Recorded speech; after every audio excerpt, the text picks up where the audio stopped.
আজকের মুভির প্রথমে আমরা দেখি কয়েকজন বন্ধুরা মিলে মরুভূমির মধ্যে মজা করতে গিয়ে তারা ভুল করে মরুভূমির দানবকে জাগিয়ে ফেলে। একটা সময় সেই দানব তাদেরকে গিলে ফেলতে শুরু করে। এরপর শুরু হয় একের পর এক মৃত্যুর খেলা। তারা কি এই মরুভূমির দানবের হাত থেকে বেঁচে ফিরতে পারবে, নাকি তাদের সবাইকেই দানবের কাছে নিজেদের জীবন সমর্পণ করতে হবে? হ্যাঁ, এমনই একটা রহস্য রোমাঞ্চকর সেরা সার্ভাইভাল মুভি নিয়ে তোমাদের সাথে হাজির হয়েছি আজ। সার্ভাইভাল মুভি কাকে বলে এটা শেষ পর্যন্ত না দেখলে তোমরা কিচ্ছু বুঝতে পারবে না। আমি গ্যারান্টি সহকারে বলতে পারি সার্ভাইভাল মুভির মধ্যে এটি একটা সেরা মুভি। তো বন্ধুরা, আর বেশি স্পয়লার না দিয়ে শুরু করা যাক এই শ্বাসরুদ্ধকর সিনেমার এক্সপ্লেনেশন। গল্পের শুরুতে দেখানো হয় একটা সমুদ্রের তীরে পার্টি চলছে, আর এই পার্টিতে সবাই নিজেদের মতো করে উপভোগ করছিল। তাদের মধ্যে একটি ছেলে সবার মোবাইল নিয়ে একটি ব্যাগে রেখে দেয়, যাতে কেউ মোবাইল দিয়ে ভিডিও না করে সেটা ইন্টারনেটে আপলোড করতে না পারে। ঠিক ওই সময় তারা একটা অদ্ভুত জিনিস দেখতে পায়। সেই অদ্ভুত জিনিসটার কিছু অংশ তারা ভেঙে ফেলে। এরপর সিন কাট হয়ে দেখানো হয় পরের দিন সকালে সবার ঘুম ভাঙছিল। বেঞ্চের ওপর যে মেয়েটি শুয়ে আছে, এই মেয়েটির নাম ছিল মার্শা। মার্শার ঘুম ভাঙার পরপর হঠাৎ করে ভূমি করা শুরু করে। বাকিরা এটাকে স্বাভাবিকভাবেই নেয়। তখন সেখানে আরেকটি কেলি নামের মেয়ে খেয়াল করে বালুর মধ্যে একটি কাককে কে যেন টেনে নিয়ে যাচ্ছে। ওই অদ্ভুত জিনিসটা পাখিটাকে মুহূর্তের মধ্যে বালুর মধ্যে টেনে নিয়ে যায়। এটা দেখে কেলি মার্শাকে বালুর মধ্যে পা দিতে নিষেধ করে। মার্শা ততক্ষণে বালুর মধ্যে তার এক পা দিয়ে দেয় এবং তার পা সেখানেই আটকে যায়। এরপর মার্শা তার পা উপরে তোলার জন্য বালুর মধ্যে হাত দেয়। মার্শা সাহায্যের জন্য চিৎকার করতে থাকে। সেখানে থাকা কোনো ফ্রেন্ডই তাকে সাহায্য করতে আসছিল না, কারণ তারা ভেবে নিয়েছিল সেই বালুর মধ্যে তারা সবাই আটকে যাবে। এরপর গাড়ির মধ্যে থাকা একটি ছেলে সিদ্ধান্ত নেয় সে মার্শাকে সাহায্য করতে যাবে। এদিকে বাকি সবাই তাকে মার্শার কাছে যেতে বারণ করে, কিন্তু ছেলেটি তাদের কোনো কথাই শোনে না। সে গাড়ি থেকে নেমে দৌড়ে যাবে, ঠিক তখনই দুর্ভাগ্যক্রমে সেও বালির মধ্যে আটকে পড়ে। এতে করে তার মুখ সহ শরীরের কিছু অংশ বালুর মধ্যে আটকে যায়। সে বালু থেকে মুখ তোলার জন্য অনেক চেষ্টা করে, কিন্তু সে কিছুতেই তার মুখ বালু থেকে তুলতে পারছিল না। তার পুরো শরীরটা বালুর সাথে আঠার মতো লেগে গিয়েছিল। দেখা যায় তাদের মধ্যে আরেকটি ছেলে তাকে সাহায্য করার জন্য গাড়ি নিয়ে সামনে যেতে চাচ্ছে, কিন্তু গাড়িটি কোনোভাবেই চালু হচ্ছিল না। ছেলেটির তার একটি বন্ধু তাকে বাঁচানোর জন্য তার দিকে একটা দড়ি ছুঁড়ে মারে, কিন্তু তখন তার কিছু করার ছিল না, কারণ ছেলেটির দেহ ধীরে ধীরে বালুর মধ্যে গায়েব হয়ে যায়। এটা দেখে সেখানকার সকলে ভীষণ ভয় পেয়ে যায়। তারা কি করবে বুঝে উঠতে পারছিল না। অন্যদিকে দেখা যায় তাদের আরেকজন বন্ধু, যার নাম গিলবার্ট, সে একটি ড্রামের মধ্যে আটকে গিয়েছে। সে ড্রাম থেকে বের হওয়ার জন্য অনেক চেষ্টা করতে থাকে, কিন্তু সে কোনোভাবেই এটা করতে পারছিল না। তখনই তার বাকি বন্ধুরা তাকে ড্রাম থেকে বের হতে নিষেধ করছিল। মূলত গিলবার্ট রাতে পার্টি শেষ করে এসে ঘুমিয়ে থাকার কারণে এতক্ষণ যা হচ্ছিল তা সে কিছুই টের পায়নি। সবাই তাকে বালুতে পা রাখতে নিষেধ করে। তাদের মধ্যে মিস নামের একজন ফ্রেন্ড বলে সে তাদের সাহায্য করার জন্য পুলিশকে খবর পাঠিয়েছে। কিছুক্ষণের মধ্যে তাদের কাছে সাহায্য চলে আসবে। যদিও মিস তাদেরকে মিথ্যা কথা বলছিল, মূলত সে মিথ্যা কথা বলছিল তাদেরকে সান্ত্বনা দেওয়ার জন্য। এখন তারা সবাই বুঝতে পেরেছে পার্টিতে যারা ছিল সবাইকে প্রাণী এইভাবে করে খেয়ে ফেলেছে। এদের মধ্যে শুধু তারাই বেঁচে আছে, কারণ তারা বালুর সংস্পর্শে ছিল না। এরপর তাদের নজর গতরাতে সেই অদ্ভুত জিনিসটার ওপরে যায়, যেটাকে দেখতে মূলত ডিমের ভাঙা অংশের মতো লাগছিল। তখন তারা বুঝতে পারে এটার মধ্যে হয়তোবা সেই অদ্ভুত প্রাণীটি ছিল, আর প্রাণীটি এই বালুর মধ্যেই লুকিয়ে আছে। বালুর মধ্যে লুকিয়ে প্রাণীটি তাদের একে একে সবাইকে মেরে খেয়ে ফেলেছে। কেলি এখানে চালাকি করে এই দানবটা কত বড় এটা জানার জন্য একটা খাবার ছুঁড়ে মারে। তখন সে বুঝতে পারে প্রাণীটি অনেক বড় এবং অনেক একটা অংশ জুড়ে এখানে রয়েছে। এরপর জোনা নামের একজন বলছিল তাদের এখন কিছু একটা করতে হবে। এখানে থাকা একটা স্কিটবোর্ডের মাধ্যমে টেবিলের কাছে যাওয়ার জন্য তারা সিদ্ধান্ত নেয়, আর সেই স্কিটবোর্ডের মাধ্যমে তারা সামনে এগোতে থাকে। জোনা টেবিলের কাছে প্রায় চলে এসেছিল। তখনই তার স্কিটবোর্ড থেকে পা পিছলে সরে যাওয়ার অবস্থা।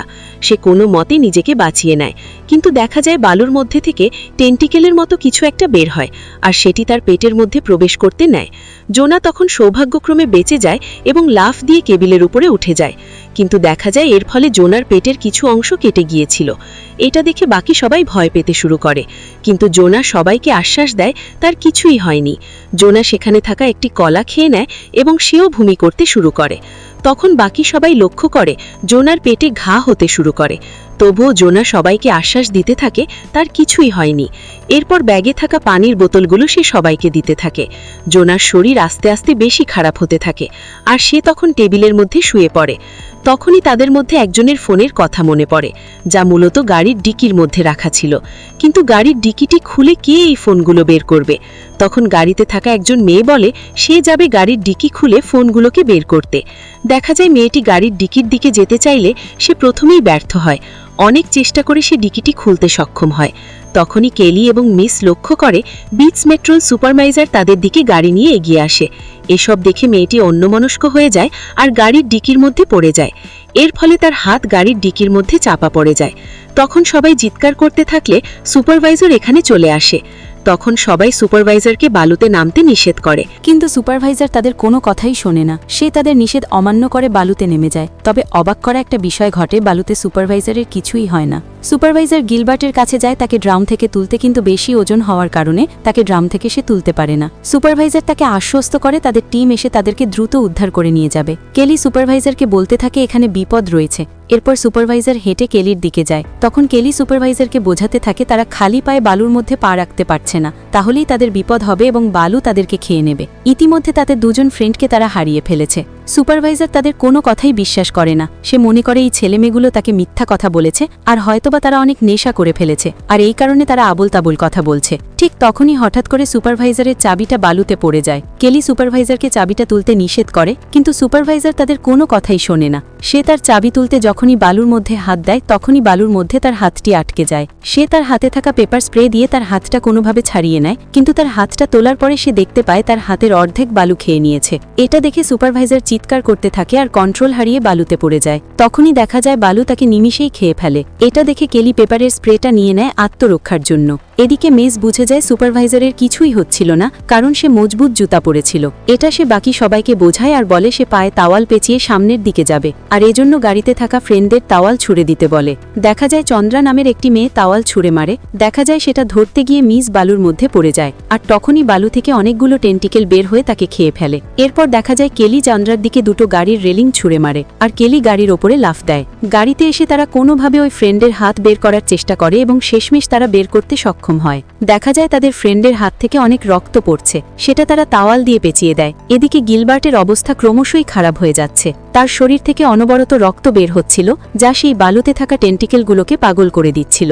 অন্যদিকে দেখা যায় কেলি এবং চন্দ্রা রেলিংগুলোর সাহায্যে একটি রাস্তা তৈরি করে। সেই রাস্তা দিয়ে তারা জোনার কাছে পৌঁছে যায়। এরপর বাকি ছিল সেই মেয়েটি যার হাত গাড়ির ডিকির মধ্যে আটকে গিয়েছিল। দেখা যায় সে রাস্তা দিয়ে কোনোভাবে হেঁটে তাদের কাছে যেতে থাকে, কিন্তু তার হাতের রক্তের ফোঁটা বালুতে গিয়ে পড়ে, আর ঠিক তখনই সেখান থেকে টেন্টিকেলগুলো বের হতে থাকে। কেলির হাতে থাকা পেপার স্প্রে দিয়ে টেন্টিকেলগুলোকে আটকাতে চায়, কিন্তু মেয়েটি সেখানে তার ব্যালেন্স ধরে রাখতে পারে না আর নিচে বালুর মধ্যে পড়ে যায়। মুহূর্তের মধ্যেই চোখের সামনে বালু তাকে খেয়ে নেয়, কিন্তু সেখানে থাকা কারোর কাছে কিছু করার ছিল না। এরপর দেখা যায় তারা আরও একটি প্ল্যান বের করে ফেলেছে। চন্দ্রা তার পায়ে তাওয়াল পেঁচিয়ে গাড়ির দিকে যায় এবং সে ভালোভাবে গাড়ির ওপরে উঠে যায়। এটা দেখে সবাই খুশি হতে থাকে। অন্যদিকে দেখা যায় টেন্টিকেলগুলো গিলবার্ট ড্রামে ভয়াবহ আক্রমণ করে, আর ড্রামের ভেতরে বড় বড় টেন্টিকেল ঢুকে তাকে সেখানেই খেয়ে ফেলে। এটা দেখে সেখানে বাকি যারা ছিল সবাই বুঝতে পারে টেন্টিকেলটি এক একজন করে খেয়ে খেয়ে ধীরে ধীরে অনেক বড় হচ্ছে, আর এটা মূলত আরও বেশি শক্তিশালী হয়ে উঠেছে। যাই হোক, এরপর দেখা যায় একটি টেন্টিকেল সুপারভাইজারের গাড়িটি নাড়াতে থাকে, যার কারণে চন্দ্রা গাড়ির ওপরেই পড়ে যায় আর মাথায় আঘাত লাগার কারণে সে অজ্ঞান হয়ে যায়। এইসব দেখে কেলি হতাশ হয়ে সেখানে শুয়ে পড়ে আর অপেক্ষা করতে থাকে চন্দ্রার জ্ঞান আসা পর্যন্ত। যখন চন্দ্রার জ্ঞান ফিরে আসে তখন অনেক রাত হয়ে যায় আর চারদিকে অনেক ভয়ঙ্কর অন্ধকার। এরপর চন্দ্রা এবং কেলি কোনোভাবে জোনাকে গাড়িতে নিয়ে আসে আর তারা কোনোভাবে গাড়ির ভিতরে ঢুকে যায়। কিন্তু কেলি ঢোকার আগে সেখানে টেন্টিকেলগুলো ভয়ঙ্কর রূপ ধারণ করে কেলির ওপর আক্রমণ করে। কেলি কোনোভাবে বেঁচে গিয়ে গাড়ির ওপর থেকে একটি তেলের ক্যান নিয়ে যায়, কিন্তু সেই দানবটি তার হাত থেকে সেই তেলের ক্যানটি নিয়ে নেয়। এরপর কেলি সেখানে থাকা আরেকটি তেলের ক্যান তার সাথে নিয়ে নেয় এবং সেটাকে গাড়ির চারদিকে ছিটিয়ে সেখানে আগুন লাগিয়ে দেয়। এর ফলে টেন্টিকেলগুলোর শরীরে আগুন লেগে যায়, আর সেই সুযোগে কেলি গাড়ির ভিতরে প্রবেশ করে। দেখা যায় দানবটি তখনও থেমে থাকেনি। সে তার টেন্টিকেল দিয়ে গাড়ির দরজা খোলার অনেক চেষ্টা করে। অন্যদিকে কেলিও গাড়ির ভিতর থেকে দরজাটা টেনে ধরে। কিছুক্ষণ পর প্রাণীটি বালুর নিচে চলে যায়। এদিকে তারা গাড়ির ভিতরে ঘুমিয়ে পড়ে। এরপর সিন কাট হলে দেখা যায় পরের দিন সকালে এক গাড়ির গ্লাসে নক করে। কেলি দরজা খুলে ভয়ে ভয়ে বালুর মধ্যে পা রাখে, কিন্তু এবার বালুর মধ্যে তার পায়ে কিছুই হয় না। এটা দেখে তারা মনে করে হয়তোবা আগুন লাগার কারণে টেন্টিকেলটি মারা গিয়েছে। এরপর কেলি এবং চন্দ্রা সেখান থেকে চলে যায়, আর আমরা এখানে দেখতে পাই জোনা ইনফেকশনের কারণে সেখানেই মারা গিয়েছে। এরপরের সিনে আমরা দেখতে পাই এই দানবটি এখনো মারা যায়নি, আর এখন সে সমুদ্রের মধ্যে রয়েছে এবং একটি শহরের দিকে এগিয়ে যাচ্ছে। অর্থাৎ সেই দানবটির পরবর্তী শিকার হতে যাচ্ছে শহরের মানুষজন। আর এই অসমাপ্ত দৃশ্যটার মধ্য দিয়ে গল্পটা এখানেই শেষ হয়ে যায়। তো বন্ধুরা, তোমাদের কাছে এই অসাধারণ সার্ভাইভাল গল্পটি কেমন লেগেছে তা অবশ্যই কমেন্ট করে জানাবে। আর নিত্য নতুন এরকম ভিডিও পেতে হলে চ্যানেলটিকে এখনই সাবস্ক্রাইব করে দাও। দেখা হবে পরবর্তী ভিডিও নিয়ে, ততক্ষণ পর্যন্ত ভালো থেকো।